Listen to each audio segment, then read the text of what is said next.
જો વિદ્યાર્થી મિત્રો, હવે આપણે સ્ટેટિસ્ટિક્સની અંદર થોડુંક આગળ કામ કરીએ. સ્ટેટની અંદર એક કામ કરીએ, ચેપ્ટર ત્રીજું જે છે એમાં બહુલકની વાત આગળ કરવી છે આપણે. ચેપ્ટર ત્રીજું, મધ્યવર્તી સ્થિતિના માપ. મધ્યવર્તી સ્થિતિના જે માપ એની અંદર આપણે વાત કરવી છે બહુલક, મધ્યક, મધ્યસ્થ અને બહુલક. તો બહુલક મેળવવા માટે તમારે 4 બાબતો યાદ રાખવી પડે. એક તો સૌથી મોટી જે આવૃત્તિ હોય એની સામેનું જે અવલોકન એને બહુલક કહેવાય.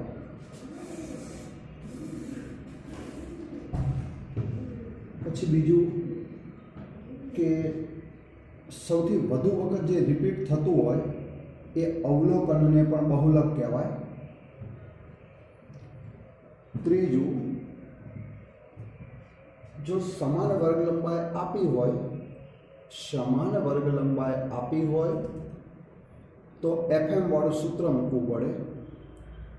અને ચોથા નંબરે આવે આસાદિત સૂત્ર, તો જેની અંદર વર્ગ લંબાઈ અસમાન હોય અથવા તો દાખલો મિશ્ર પ્રકારનો હોય, એવા સમયે આપણે બહુલક ગણવા માટે આસાદિત સૂત્રનો ઉપયોગ કરવો પડે. રાઈટ? તો હવે આ બહુલકને ગણવા માટે હવે આપણે જોવું છે. તો એ સમયે સ્ટેટ ચેપ્ટર ત્રીજું, અને એમાં 4 બાબતો એક વખત હું તમને યાદ કરાવી દઉં પાછો. 4 મુદ્દાઓને આપણે યાદ કરી લઈએ. તો એમાં હું એમ કહેવા માંગતો હતો કે સૌથી વધુ વખત જે રિપીટ થતું હોય એ અવલોકનને બહુલક કહેવાય. બીજું, સૌથી મોટી આવૃત્તિની સામે જે અવલોકન હોય એને બહુલક કહેવાય. FM વાળું સૂત્ર સમાન વર્ગ લંબાઈ હોય ત્યારે વપરાય. અને આસાદિત સૂત્ર એ મિશ્ર પ્રકારનો દાખલો હોય, અસમાન વર્ગ લંબાઈ હોય અને સૌથી મોટી આવૃત્તિ 2 વખત હોય ત્યારે વપરાય. એટલે પહેલાં હું તમને આસાદિત સૂત્રની જ વાત આજે યાદ કરાવી દઉં. તો આસાદિત સૂત્ર માટે આપણે એક સવાલ એવો લઈએ કે જેમાં આપણે આસાદિત સૂત્રનો ઉપયોગ કરવો પડે એમ હોય. તો જો તમારી પાસે ટેક્સ્ટ બુક હોય તો જોતા જઈએ. સ્વાધ્યાયની અંદર પણ છે, અને સ્વાધ્યાયમાં ન જવું હોય તો સ્વાધ્યાય 3.5માં પણ બહુલકના દાખલાઓ હશે. તો સ્વાધ્યાય 3.5 જુઓ. સ્વાધ્યાય 3.5 એમાં બધા બહુલકના દાખલાઓ હોય. એમાં દાખલા નંબર 3 છે. દાખલા નંબર 3, આસાદિત સૂત્રવાળી વાત કરવી છે આપણે, વર્ગ લંબાઈ અસમાન હોય એવો. તો જુઓ, દાખલા નંબર 3ની રકમ એવી આપે છે આપણને કે દાખલા નંબર 3, એમાં વર્ગ અને આવૃત્તિ. વર્ગમાં આપણને એવા વર્ગ આપ્યા છે કે 50 થી 60, 50 થી 60, 60 થી 65, 65 થી 70, 70 થી 85 અને 85 થી 100 આવા વર્ગ આપેલા છે. રાઈટ? બાજુમાં એમની આવૃત્તિ આપી છે 6, 10, 19, 9 અને 4.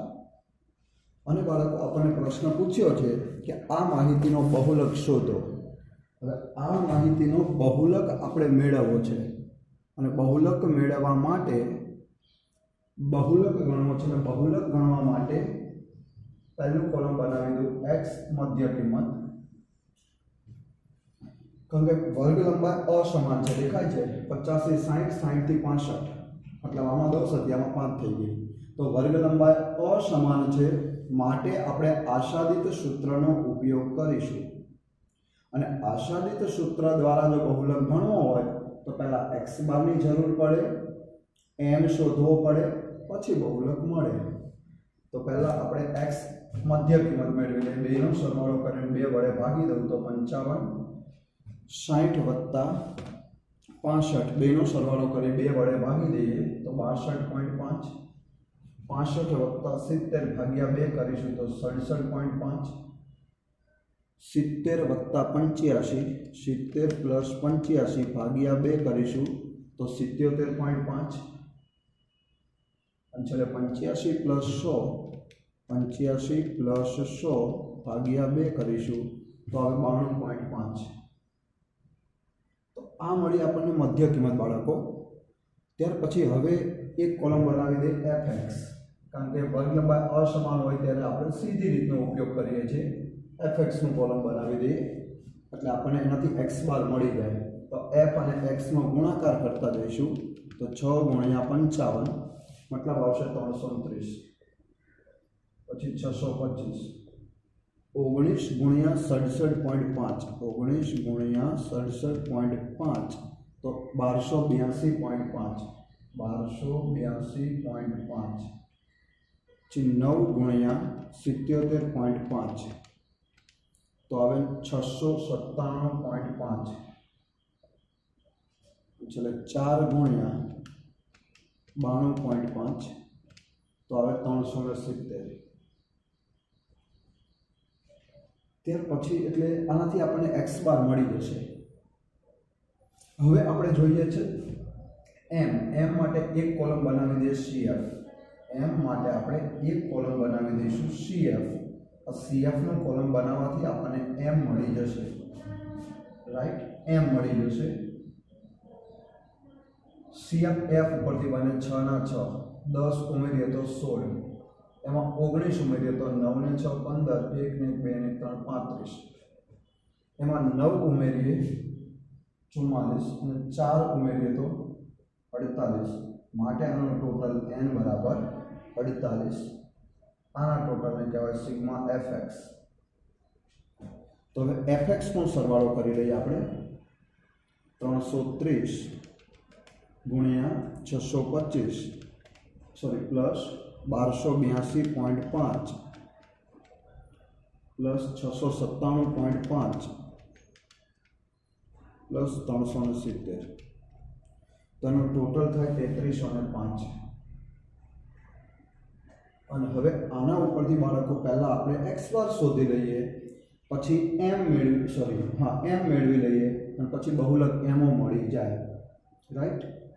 तो સૌથી પહેલા આપણે ગણી લેવા છે x બાર અને x બાર માટેનું સૂત્ર sigma fx n। Sigma fx આવ્યા 3305 ભાગ્યા n બરાબર 48। તો 3305 ને 48 વડે ભાગી દઈએ તો હવે 68.85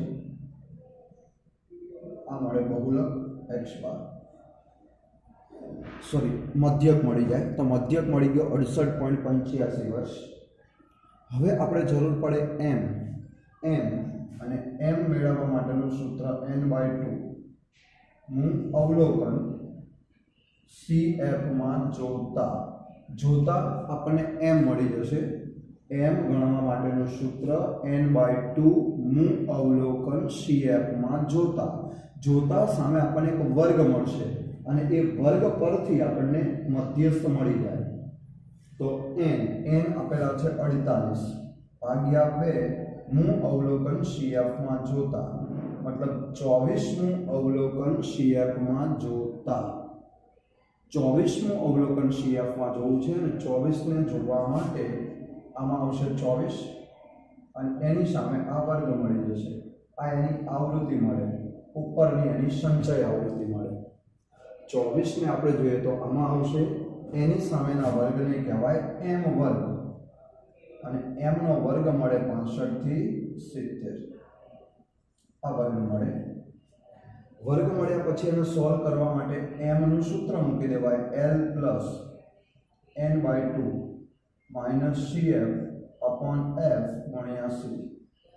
l ની જગ્યાએ મૂકી દઈએ 65 લોઅર લિમિટ, n/2 ની જગ્યાએ 24 ઉપરની CF લઈ લેવાની 16, એ જ વર્ગની F લઈ લેવાની 19 અને વર્ગ લંબાઈ તો 65 થી 70 એની વર્ગ લંબાઈ કહેવાય 5, એની વર્ગ લંબાઈ 5.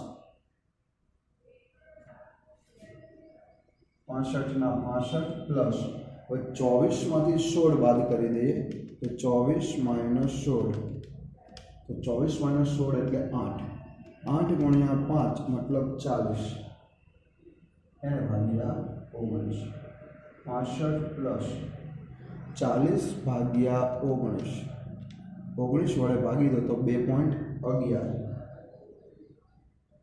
અને બેનો સરવાળો કરી લઈએ તો 67.11 આ મળશે એમ આપણને મળે 67.11. અને આટલું કર્યા પછી હવે બાળકો આપણો પ્રશ્ન હતો કે બહુલક શોધો. બહુલક એટલે એમઓ, અને એમઓ મેળવવા માટેનું સૂત્ર એમઓ બરાબર 3m - 2x બાર, એમઓ બરાબર 3m - 2x બાર બહુલક માટે એમઓ બરાબર 3 કૌંસમાં m ની જગ્યાએ 67.11 માઇનસ 2 કૌંસમાં x બારની જગ્યાએ 68.85, m ની જગ્યાએ 67.11 અને x બારની જગ્યાએ 68.85, તો 3 ગુણ્યા 67.11 તો 201.33 માઇનસ 2 ગુણ્યા 68.85 તો 137.7, બેની બાદબાકી કરી દઈએ 201.33 માઇનસ 137.7 તો હવે 63.63 આ મળે માહિતીનો બહુલક. તો બાળકો બહુલક મેળવવા માટે આપણે આમાં આશાદિત સૂત્રનો ઉપયોગ કર્યો. બહુલકને ગણવા માટે આમાં આપણે આશાદિત સૂત્રનો ઉપયોગ કર્યો. અને હવે એક દાખલો ગણાવું જેમાં બહુલક ગણવા માટે આપણે FM વાળા સૂત્રનો ઉપયોગ કરીએ. આશાદિત સૂત્ર નથી વાપરવું પણ FM વાળું, મતલબ વર્ગ લંબાઈ કેવી હશે? સમાન હોય. વર્ગ લંબાઈ એક સમાન હોય એવો સવાલ આપણે સ્વાધ્યાયમાંથી લઈએ. તો સ્વાધ્યાય 3 ની અંદર જઈએ. હવે સ્વાધ્યાય 3 અને એમાં મારી રીતે અલગ રકમ લઉં છું, બરાબર? એક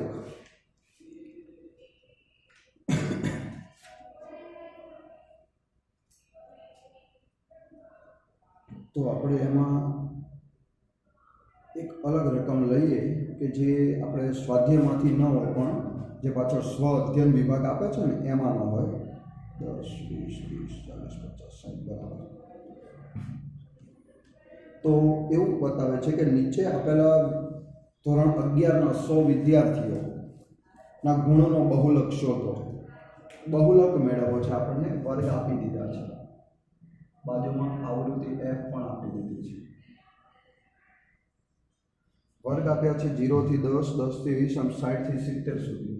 0 થી 10, 10 થી 20, 20 થી 30, 30 થી 40, 40 થી 50, 50 થી 60 અને 60 થી 70.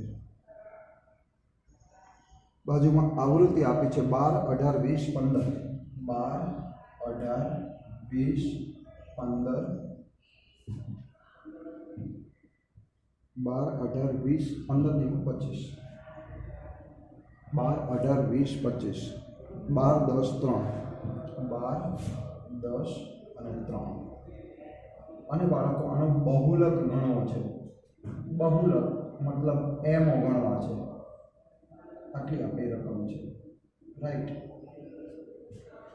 તો બહુલકને ગણવા માટે તો વર્ગ લંબાઈ સમાન છે, કશું જ નવું વિચારવાનું નથી, સીધું સૂત્ર મૂકી દેવાય. સૌથી મોટી જે આવૃત્તિ હોય એને FM નામ આપી દઈએ. સૌથી મોટી આવૃત્તિ એને નામ આપી દે FM. એની ઉપર જે આવૃત્તિ હોય એને નામ આપી દો F1 અને નીચે જે આવૃત્તિ હોય એને નામ આપી દો F2. FM એ આપણા બહુલકનો વર્ગ હોય. એની ઉપરની આવૃત્તિ F1, નીચેની આવૃત્તિ F2. તો પછી બહુલક MO ગણવા માટે સીધું સૂત્ર મૂકી દેવાય કે MO બરાબર L plus FM minus F1 2FM minus F1 minus F2 ગુણ્યા C. બહુલક ગણવા માટે સીધું આપણે સૂત્ર મૂકી દેવાનું L plus FM minus F1 upon 2FM minus F1 minus F2 upon C ગુણ્યા C.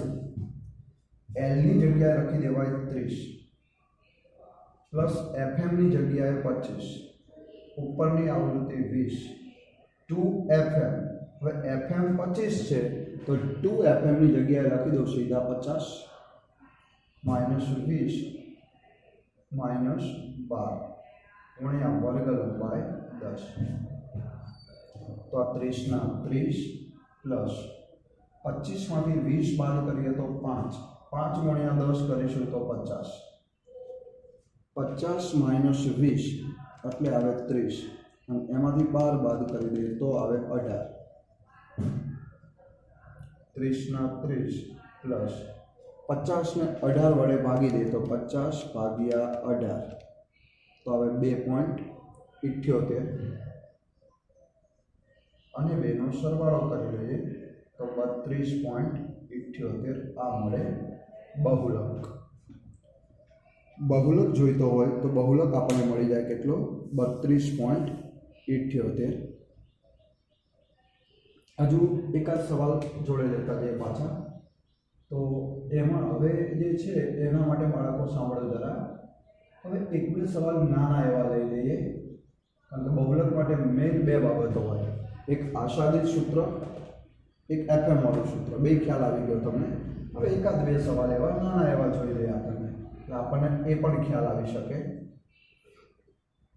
બરાબર.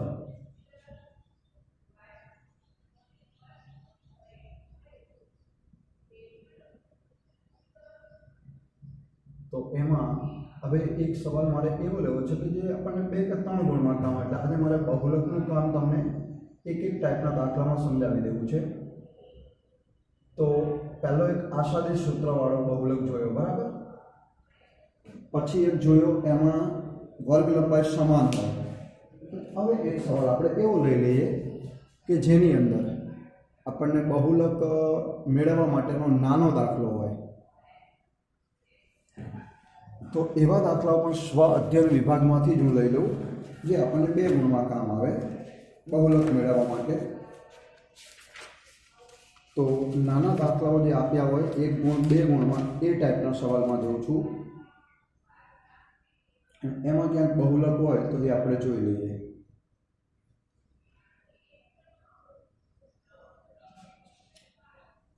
કારણ કે બહુલક માટે નાના દાખલા બહુ ઓછા હોય. બીજા બધામાં મધ્યકમાં વધારે હોય પણ બહુલકમાં નાના દાખલાઓ 1 ગુણ અને 2 ગુણમાં બહુ જ લિમિટેડ હોય, બહુ ઓછા હોય એમ કહેવાનો મતલબ. પણ છતાં આપણી પાસે હોય તો આમાંથી રકમ ગોતી લઈએ એકાદી.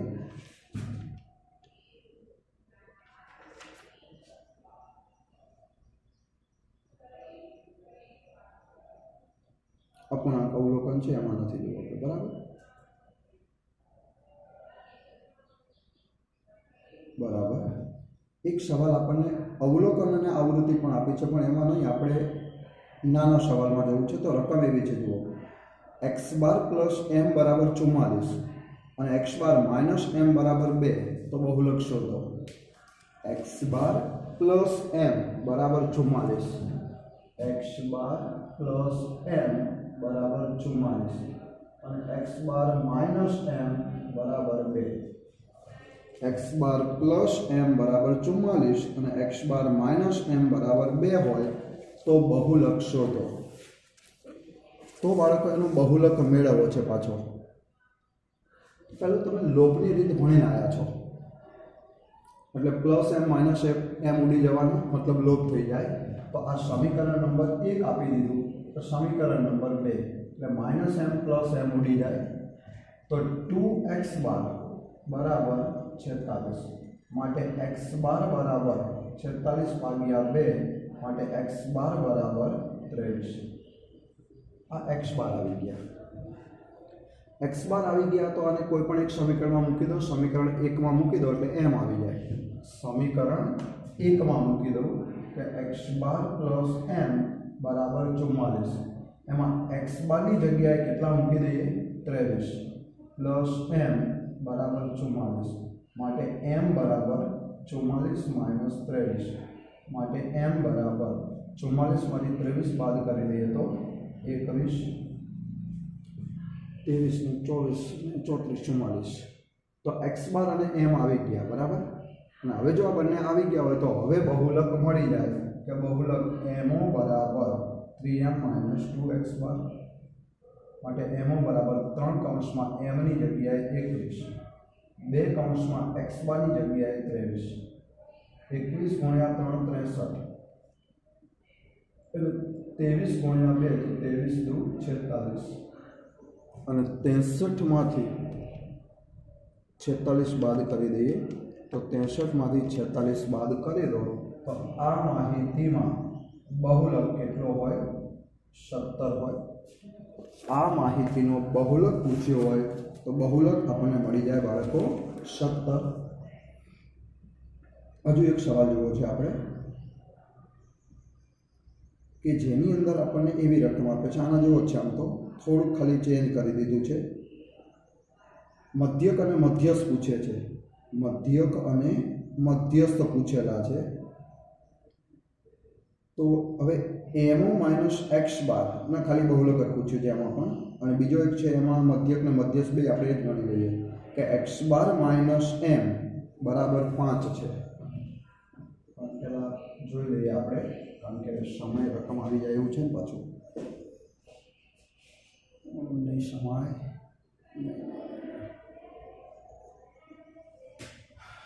તો ખાલી એક રકમ બાળકો નહીં સમય એટલા માટે આપણે ખાલી મોઢે ચર્ચા થોડી 5 મિનિટની કરી લઈએ. હવે તો જો બાળકો આટલું કામ અહીંયા બહુલક માટે આપણે રહેવા દઈએ. પણ ફરીથી બહુલક માટેની 4 બાબતો હું તમને યાદ કરાવી દઉં. બહુલક મેળવવા માટે 4 બાબતો યાદ રાખવાની. નંબર 1, જો ફક્ત અવલોકન આપેલા હોય તો એ અવલોકનમાં સૌથી વધુ વખત જે રિપીટ થતું અવલોકન હોય એને બહુલક કહેવાય. અવલોકન આપેલા હોય તો સૌથી વધુ વખત રિપીટ થતું અવલોકન એટલે બહુલક. સૌથી વધારે વખત જે રિપીટ થાય એને બહુલક કહી દેવાય. બીજું, અવલોકન અને આવૃત્તિ બે આપે. અવલોકન પણ આપે, આવૃત્તિ પણ આપે, બંને આપે તો તમારે જોઈ લેવાનું કે અવલોકન અને આવૃત્તિ બે આપી હોય તો સૌથી મોટી જે આવૃત્તિ હોય એની સામેનું અવલોકન એને બહુલક કહેવાય. ત્રીજી વાત, સમાન વર્ગ લંબાઈવાળા વર્ગ હોય આ વર્ગ કહેવાય અને સમાન વર્ગ લંબાઈવાળા તો FM વાળું સૂત્ર મુકાય. સૌથી મોટી આવૃત્તિ FM, એની ઉપરની આવૃત્તિ F1, એની નીચેની આવૃત્તિ F2 અને FM વાળો તમારો બહુલકનો વર્ગ. એ બેની વચ્ચે આપણો જવાબ હોય. અને ચોથી વાત કે આસાદિત સૂત્ર 3m - 2x બાર આ સૂત્રને કહેવાય આસાદિત સૂત્ર. આ સૂત્ર ક્યારે વપરાય તો 3 સંજોગ. એક તો મિશ્ર પ્રકારનો દાખલો હોય તો આ સૂત્ર વપરાય. બીજું, અસમાન વર્ગ લંબાઈવાળો દાખલો હોય તો આ સૂત્ર વપરાય. અને ત્રીજું, સૌથી મોટી આવૃત્તિ 2 વખત હોય તો પણ આ સૂત્ર વપરાય. આ 3 સિવાય બીજા કોઈ પણ દાખલામાં આ સૂત્ર વપરાય નહીં. તો તો બસ બહુલકને ગણવા માટે આ 4 બાબતો તમે ધ્યાનમાં રાખજો અને 4 બાબતોનો ઉપયોગ કરી અને આપણે બહુલક શોધી શકાય. રાઈટ. તો આજના લેક્ચરમાં આપણે આટલું કામ રહેવા દઈશું. બાકીની વાતે આપણે નેક્સ્ટ લેક્ચરમાં જોઈશું. ત્યારે થોડુંક બહુલક સિવાય બીજા કોઈ માપની ચર્ચા કરીશું. એટલે રિવિઝન લેક્ચરમાં દરેકના એક એક પોઈન્ટ આપણે જોઈ લેવા છે. બરાબર. ઓકે, આટલું રહેવા દઈએ તો.